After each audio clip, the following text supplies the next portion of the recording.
పితా పుత్ర పవిత్రాత్మ నామమున ఆమేన్. సాధ్యుత్వము దయా కనికరమునకు నిలయము పునీత ఫ్రాన్సిస్ దే సేల్స్ గారు. ఫ్రాన్సిస్ గారే ఎంత మంచివారైతే ఇక దేవుడెంత మంచివారా అని వారి గురించి కొంతమంది ప్రజలు అనుకునేవారు. వారొక గొప్ప ఆధ్యాత్మిక మార్గదర్శి. వారు లెక్కలేనన్ని ఉత్తరాలు వ్రాసారు. వాటి ద్వారా సాధారణ మనుషులు తమ జీవిత విధులు నిర్వహిస్తూనే ఆధ్యాత్మిక జీవితం జీవించడం గురించి బోధించేవారు. వారి 20వ లేఖలు ఇప్పటికీ ఉన్నాయి. వారి ఈ లేఖలన్నింటినీ చేర్చి ఆధ్యాత్మిక జీవన పరిచయాలు పేరున ఒక పుస్తకాన్ని వెలువరించారు. కన్యా స్త్రీ కొరకు దైవ ప్రేమ ప్రబంధము అనే పుస్తకం కూడా వ్రాసారు.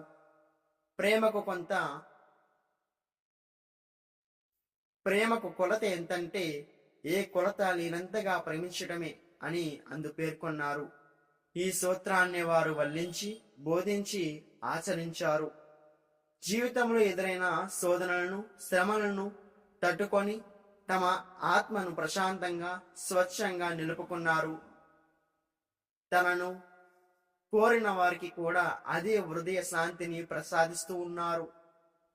జీవితంలో ఎదురవుతున్న సంఘటనను బట్టి దైవ చిత్రాన్ని కనుగొని అందుకు తగ్గట్టు తనను తాను ప్రేమతో దైవ చిత్తానికి లోబడటమే తన జీవిత రహస్యంగా వెలువరించారు.